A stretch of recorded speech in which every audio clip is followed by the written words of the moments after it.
Oke, saya lanjut dulu ya.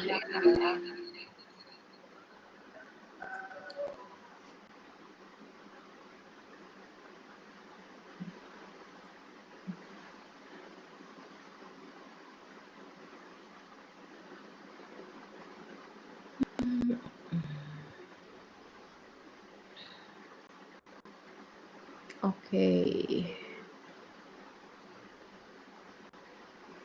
Oke. Nah, di sini sebenarnya apa sih yang dilakukan oleh Obama? Jadi dia itu,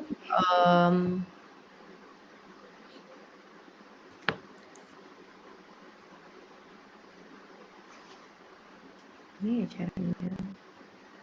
Bentar.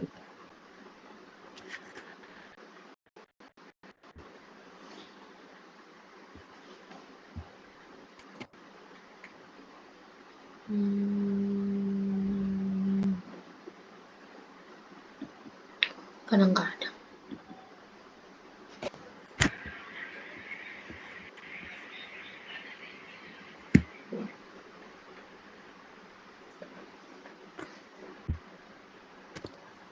Oke.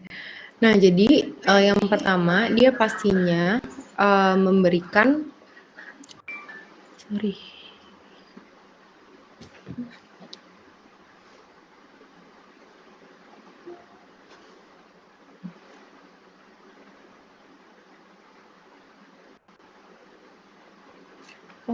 Oke.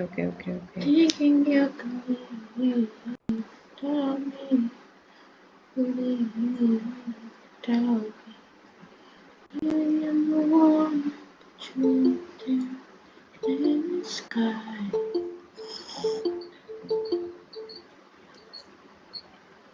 Oke.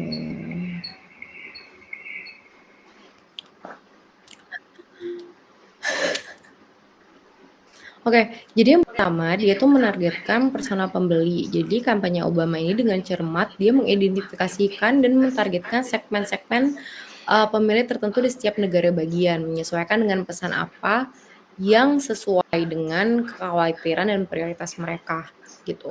Ada yang kekhawatirannya tentang kelaparan, ada yang kekhawatirannya adalah tentang rasis, ada yang kekhawatirannya itu adalah tentang banyak hal gitu, teroris dan lain-lain. Jadi dia itu membuat beberapa brand personas, buyer personas sesuai dengan kebutuhan dari setiap daerahnya. Nah, dia juga memanfaatkan media sosial secara efektif. Jadi dia itu melibatkan jurnalis dalam setiap programnya. Jadi bukan hanya yang satu arah, tapi mereka juga diperbolehkan untuk ikutin Barack Obama kemanapun dia pergi. Nah, dia juga memberikan pesannya yang jelas, sangat jelas. Jadi, yang tadi saya sebutkan bahwa Obama itu saat melakukan kampanye, dia bilang dia mau membuat sebuah perubahan.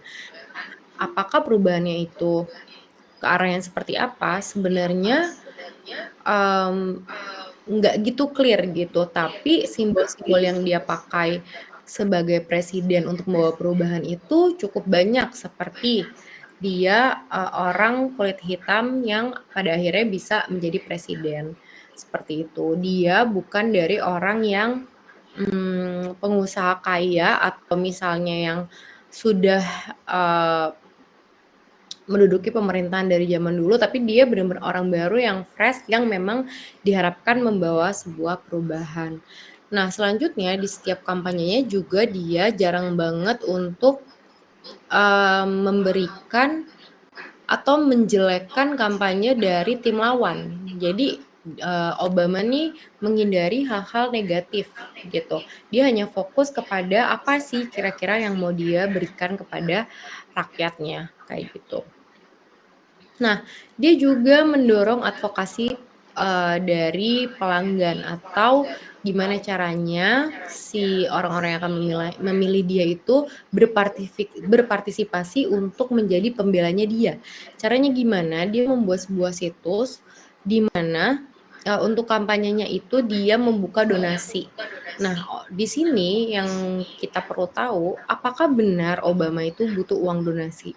Enggak juga. Kenapa? Karena biasanya saat maju ke dalam dunia politik, itu sudah ada donatur-donatur dari partai untuk membiayai pemilihan ini. Tapi kenapa dia perlu melakukan donasi itu? Dia mau menarik simpati masyarakat, dia mau menarik ketergantungan masyarakat, keterlibatan masyarakat, supaya saat Obama ini menang, ada rasa partisipasi atau, emosional dari, pemilihnya bahwa, "Oh, dia bisa menang itu ada partisipasi duit kampanye dari gue," kayak gitu.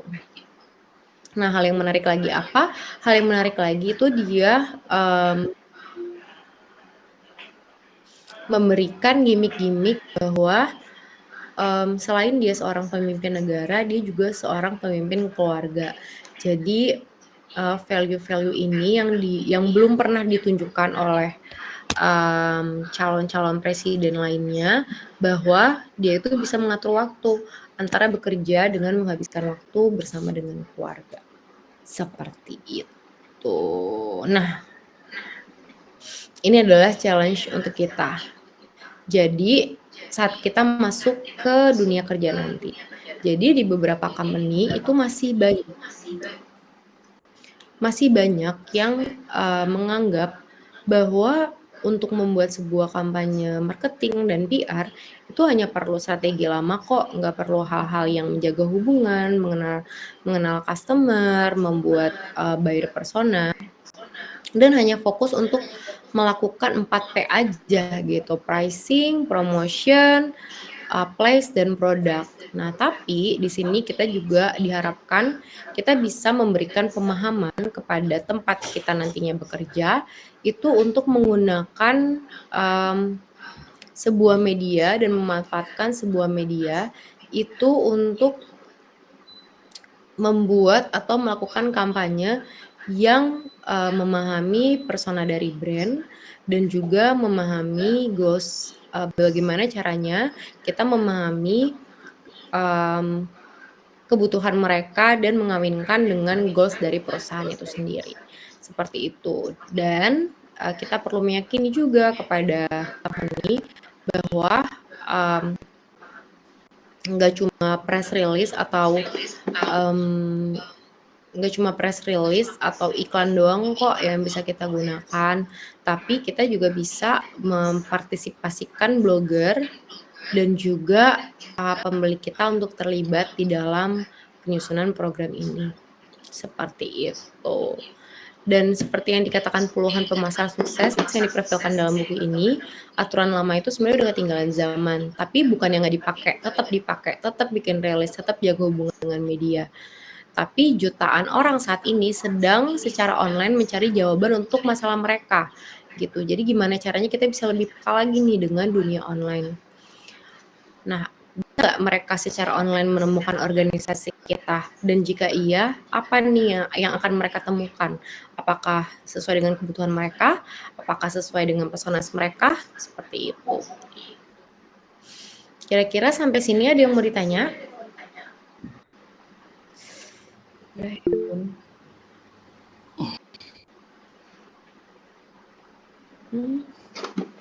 Ya boleh. Langsung aja, Fit Adinda Salila. Oke Mbak, aku izin bertanya mengenai tadi yang sempat Mbak singgung mengenai Emina.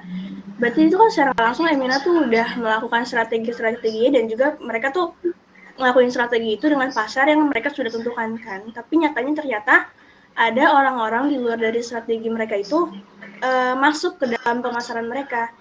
Tapi orang-orang ini tuh kasarnya ya mungkin jadi kayak kelihatan di bawahnya mereka karena dengan entah personal styling atau gimana, maksudnya dengan kumpulan mereka tuh kayak jadi kesannya kayak kok malah jadi salah target gini ya. Tapi kan itu kan sebenarnya adalah hal yang nggak buruk juga ya, berarti targetnya berhasil buat mendapat pasar yang di luar target dan itu menguntungkan gitu, bukan merugikan. Mungkin merugikannya dalam keadaan kayak kita lagi ngadain ini tapi malah yang datang kayaknya kok orangnya kurang profesional, maksudnya kayak kurang pas gitu loh. Itu berarti strategi Emina itu sendiri apakah termasuk yang kurang pas, kurang tepat atau gimana, apalagi sampai malahan dia jadi terkesan mengecewakan karena menolak. Oke. Oke, sebenarnya, seperti yang tadi udah saya jelaskan juga, boleh company atau brand itu punya idealisme sendiri bahwa dia ingin, buyer personasnya tuh seperti A, B, C, D, E, F, G. Tapi dari kasus Emina ini kita bisa lihat bahwa belum tentu mereka itu, mmm, apa ya, sebenarnya memahami kebutuhan dari si buyer personas yang tadinya sudah mereka gambarkan atau mereka buat. Atau mereka juga bisa lack of ada buyer persona lain. Jadi jangan cuma fokus bikin buyer persona satu, harus ada buyer personas 2, harus ada buyer personas 3, gitu. Jadi nggak cuma orang-orang yang misalnya dia berharapnya cuma anak Jaksel, tapi ternyata ada di luar anak Jaksel itu yang juga bisa menjadi, potensi dari market mereka. Nah, ini yang harusnya bisa diolah menjadi sesuatu lagi, kayak gitu. Nah, terus gimana caranya, supaya sebenarnya bisa inline, ya mereka nggak bisa maksa cuma idealisme mereka doang. Ya mereka harus untuk mendengarkan sebenarnya customer kebutuhannya apa dan customer itu behavior-nya seperti apa. Nah, menurut saya dari kasus Elmina ini lack-nya tuh ada di situ sih, Adin.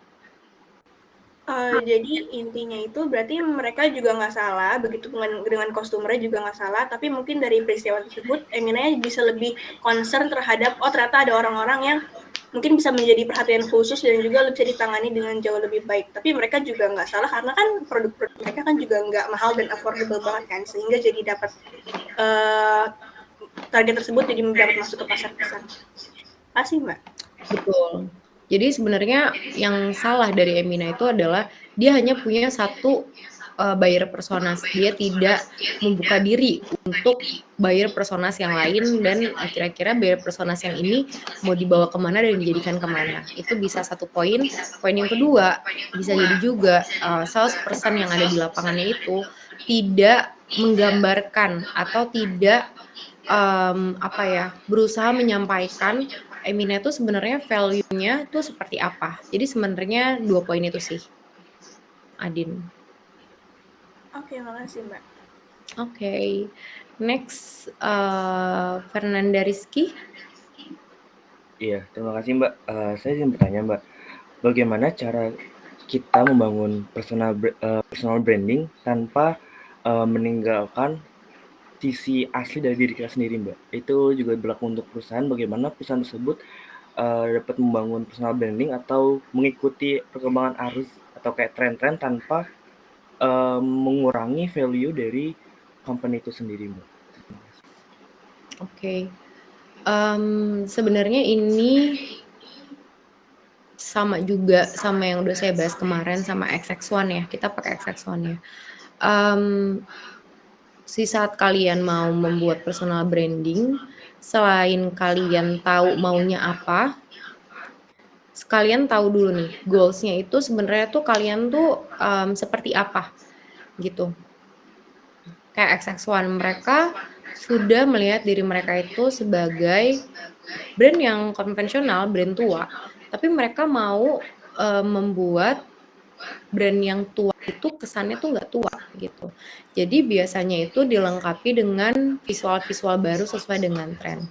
Nah, gimana caranya supaya tidak, meninggalkan jati diri, yaitu kita harus tetap menjaga originalitas dari karakter kita. Kalau misalnya kita memang, yang dijual tuh adalah diri kita ya, maksudnya kayak Obama gitu ya.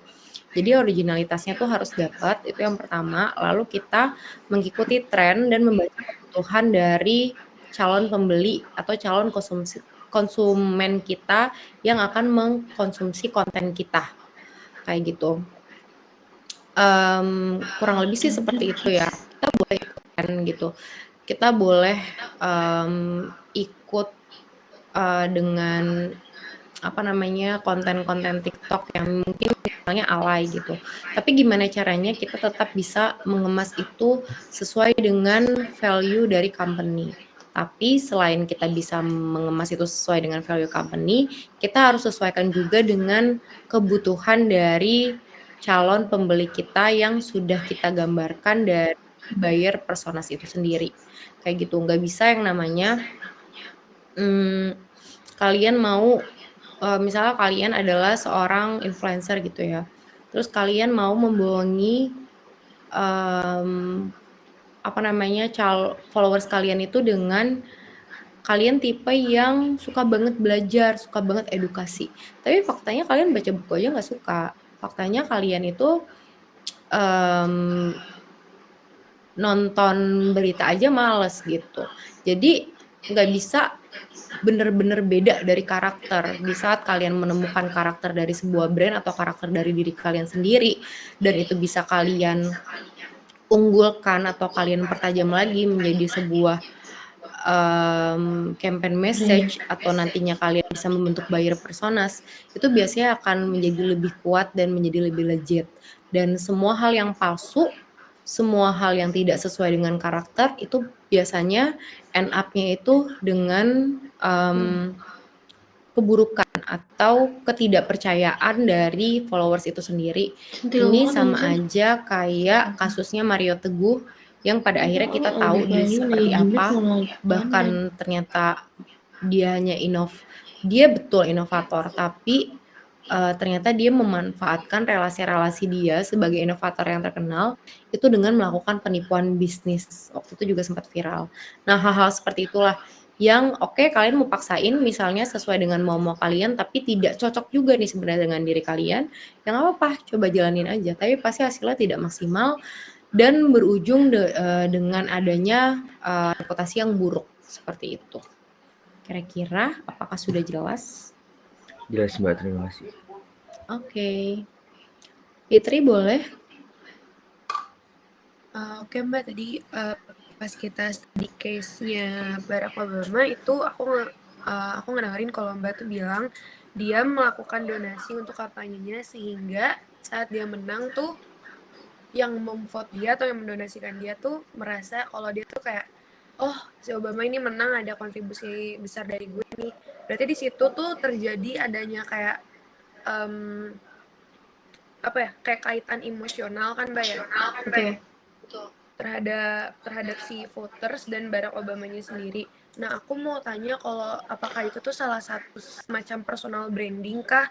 Sebenarnya kan Barack Obama nggak perlu, karena Mbak bilang tadi sebelum dia mencalekan itu dia bakal dapat investor-investor terdahulu sebelum dia turun ke lapangan untuk mencalekan dirinya kan.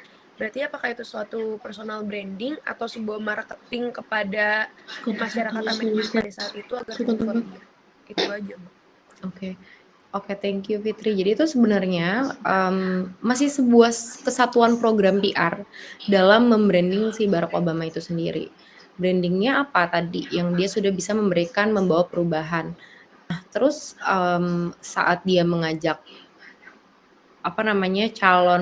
si pemilihnya itu berkontribusi, sebenarnya itu tuh bagian dari personal branding atau activation. Itu sebenarnya adalah turunan dari personal branding yang menjadi sebuah aktivasi, di mana dia mau melibatkan calon pemilihnya supaya ada aksi dilakukan. Karena biasanya saat orang gue mau donasi buat Barack Obama. Nah, itu biasanya menjadi pra-event atau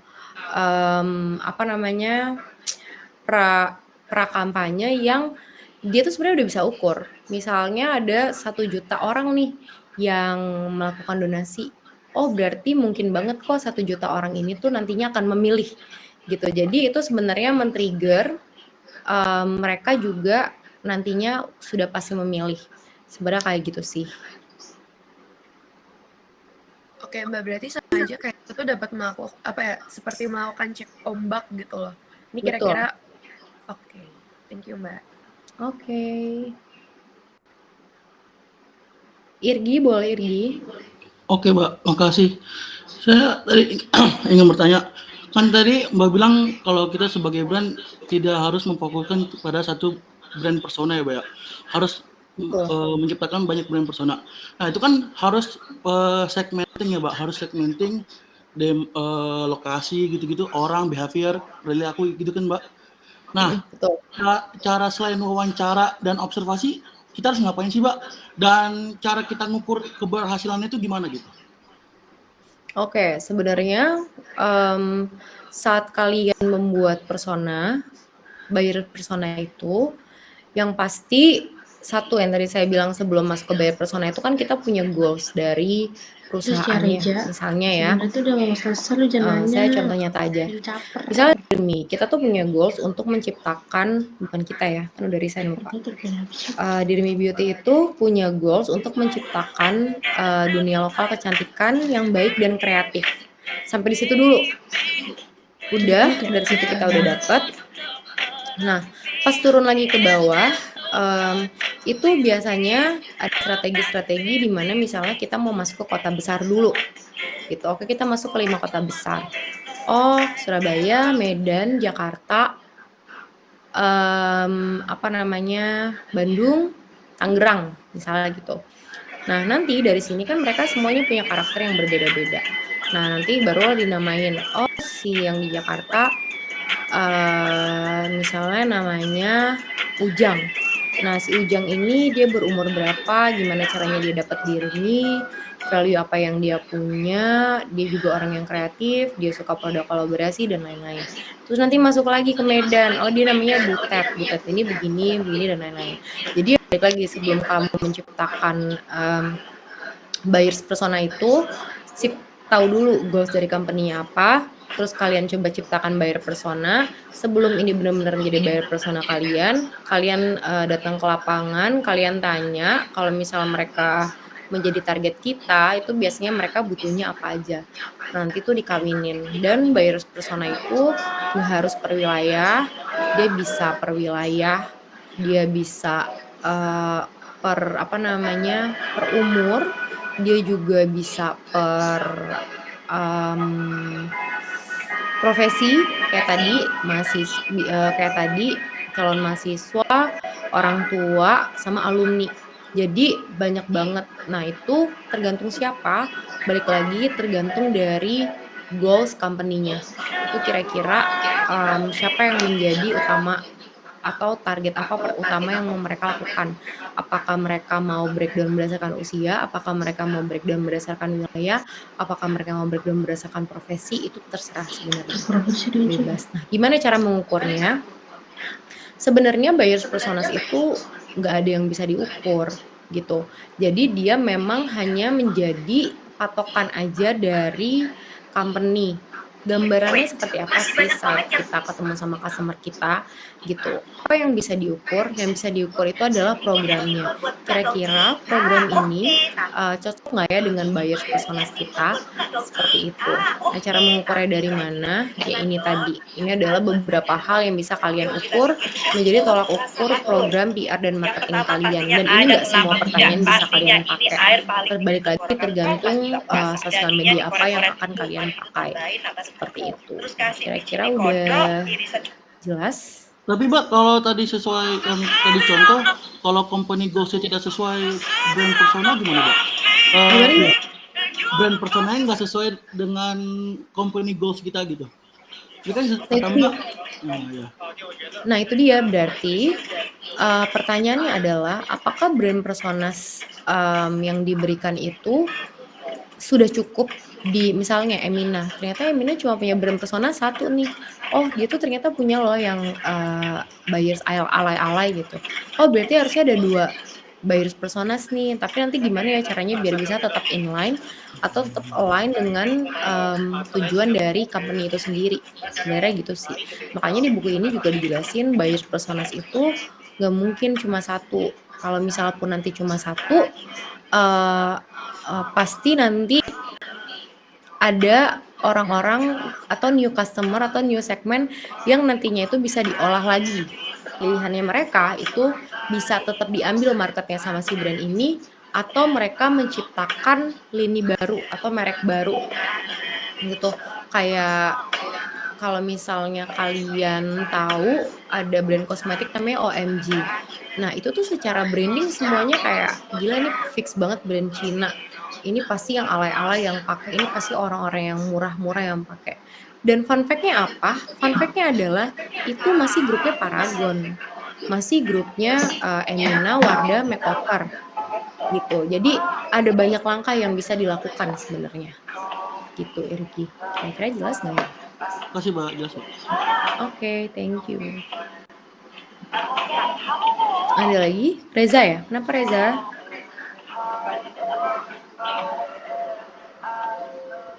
Reza kepencet ya? Ja, halo. Saya hitung 3 ya, 3 kali ya. 3, 2, 1. Oke. Oke. Saya lanjut dengan tugas kalian. Langsung semuanya tuh kalau tugas tuh mukanya nggak enak gitu ya. Nah, ini dia. Jadi, saya minta kalian buatlah personal branding berdasarkan materi dalam buku ini, gunakan strategi yang sudah dijelaskan. Personal branding siapa? Personal branding kalian. Gitu. Yang kedua, topik yang dapat dipilih apa? Beauty and health, games atau sport. Games ini bisa e-sport juga. Terus yang ketiga ada education atau tentang universitas, Unilife boleh. A day in my life di universitas boleh. Terus yang kedua cooking, itu bisa masak-masak atau kuliner, review-review tempat makan boleh. Yang kelima itu adalah fashion. Nah, dari 5 ini nanti tolong ketua kelasnya catat itu kira-kira siapa milih apa. Dibikinin Google Form aja biar nanti bisa tahu siapa yang masuk ke beauty and health, siapa yang masuk games or sport, siapa yang masuk education, cooking, dan fashion. Terus perlu disiapkan yang pertama itu adalah planning template. Planning template itu yang ini. 3 hal ini. Terus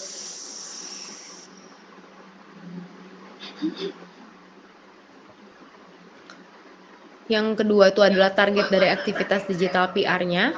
Kira-kira targetnya apa gitu. Nah, dari sini kan sebenarnya kalian udah ketahuan nih mau pakai media sosial apa. Nah, kalian langsung bikin aja tolak ukurnya apa. Kayak gini. Kalian mau lihat keterlibatan di kolom komentar, kalian mau meningkatkan jumlah followers, kalian mau meningkatkan impression aja, boleh. Minimal itu punya 2 goals ya, 2 target. Sorry, bentar.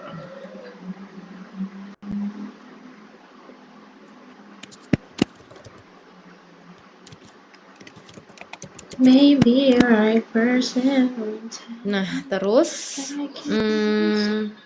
yang ketiga itu timeline. Nah, jadi timeline-nya gini. Per hari ini sampai tanggal 23 November, kalian bikin proposalnya dulu. Proposalnya itu cuma planning template aja, terus target dari aktivitas digital PR sama timeline. Gitu, berarti kalian cukup bikin 3 slide aja dalam bentuk PDF.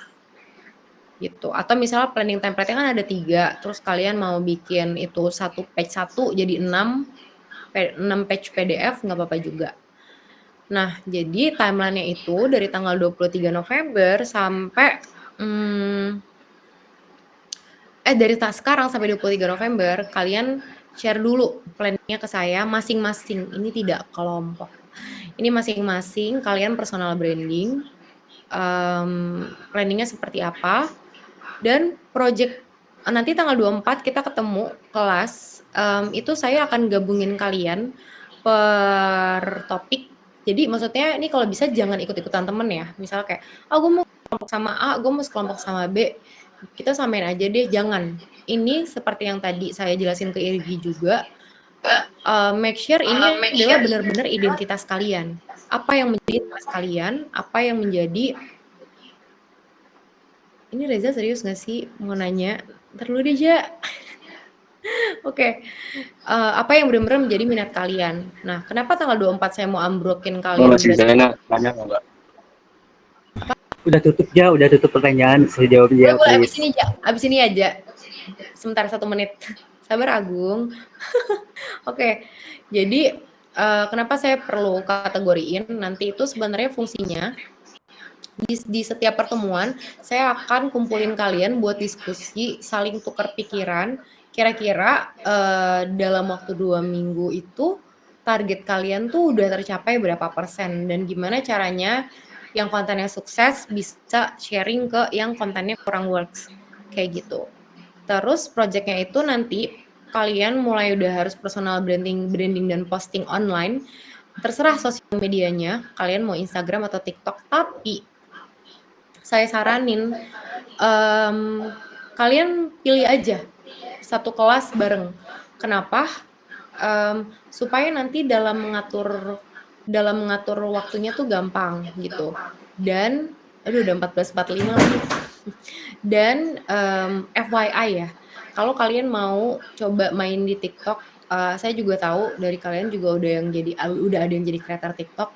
Ini adalah saatnya karena saya udah dapet bocoran di Desember itu Agung. kemungkinan udah bisa jualan lagi, gitu. Nah, jadi Oh my God. kalian rembukan aja kelas A mau pakai sosmed apa, kelas B mau pakai sosmed apa. Pertanyaan baru lagi, mau pakai existing apa mau buat baru? Saya kasih pilihannya ke terserah kalian. Mau kalian bikin Instagram baru, mau bikin TikTok baru untuk khusus kasus untuk UA saya doang, bebas. Mau pakai pribadi, bebas. Cari hal yang lebih menguntungkan gitu. Terus caranya mau kalian beli followers, mau kalian pakai tools promosi advertising, terserah juga. Saya akan merem dengan itu. Kayak gitu. Project kalian mulai udah harus posting 27 November sampai 11 Desember dan make sure setiap hari minimal 1 konten. Kecuali Sabtu Minggu. Ya, jadi Senin sampai Jumat kalian minimal 1 konten kecuali Sabtu Minggu. Tapi kalau ada yang mau 7 hari, justru misalnya kayak oh Mbak, audiens saya tuh ternyata adanya Sabtu Minggu. Ya udah di weekday-nya saya kasih libur 2. Jadi minimal banget kalian bikin dalam seminggu itu adalah 5 konten. Gitu. Ini kurang lebih dari saya, tapi jangan masuk ke kontennya dulu, masuk ke proposalnya dulu yang deadline-nya 23 November. Seperti biasa ini sudah ada di Google Classroom. Oke, Reza boleh mau nanya apa?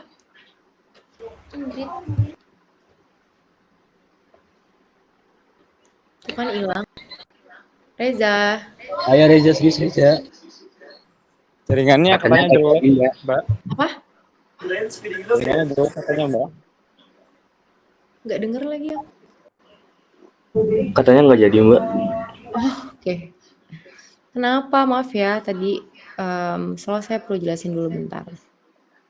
Oke, di sini ada yang mau tanya, ini proyeknya mandiri dan nanti di akhir pas UA saya cuma meminta report kalian. Reportnya dalam bentuk apa? Nanti saya akan kasih template matriksnya dan juga akan jelasin ke kalian. Kayak gitu. Nanti proyeknya konsul Mbak sesuai kategori. Mbak. Proyeknya kenapa? Konsul ke Mbak sesuai kategori minggu depan. Iya boleh banget.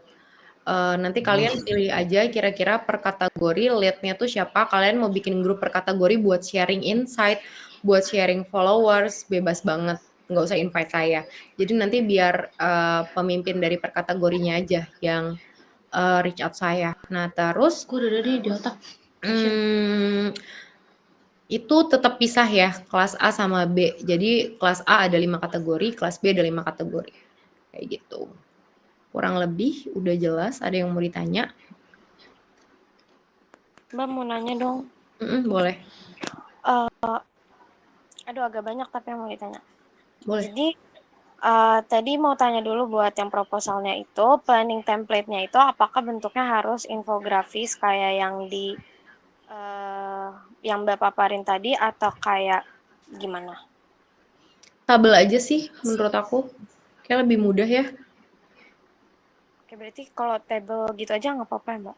Iya, table nggak apa-apa. Yang mau bikin infografis, nanti saya kasih nilai tambahan.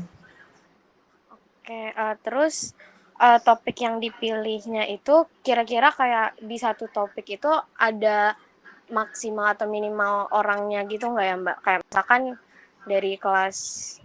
Nggak ada.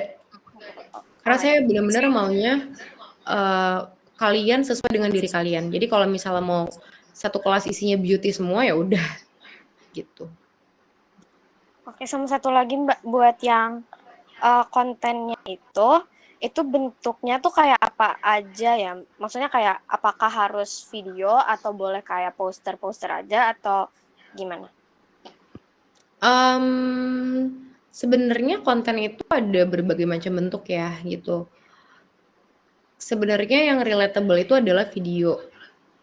Tapi kalau misalnya kalian mau yang dalam bentuk grid, foto-foto yang digeser-geser doang, itu juga nggak apa-apa.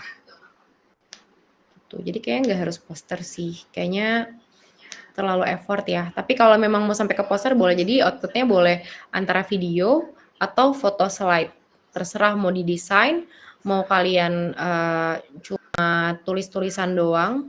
Lucu banget Agung, siapa tuh? Gitu. Kurang lebih.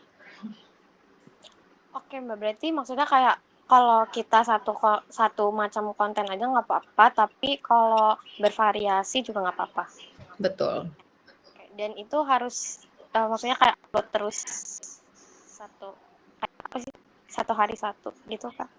Iya, tadi seminggu minimal 5 konten. Jadi kalau misalnya kalian ternyata punya waktu sehari doang atau 2 hari doang, mau langsung 3 sampai 2 konten terserah. Pokoknya saya mintanya seminggu minimal 5 konten yang diupload.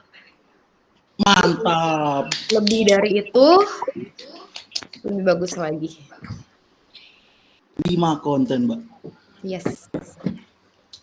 Bisa ya gitu. Ada lagi?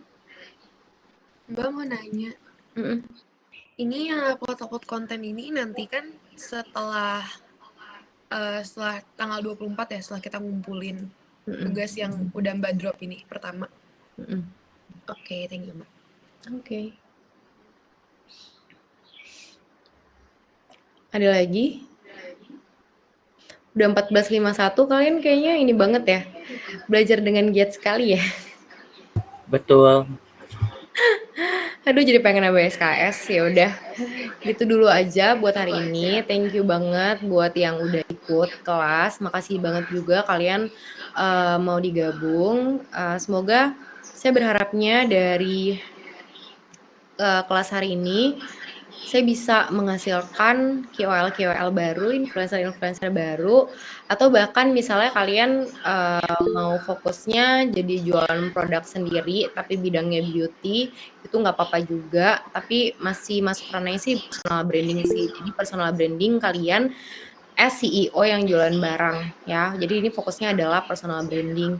Supaya apa? Berharapnya nanti semuanya sukses dan bisa saling bantu kayak gitu. Oke, terima kasih semua. Selamat istirahat, happy weekend, happy ngerjain tugas. Bye-bye. Terima kasih Mbak. Terima kasih, Mbak.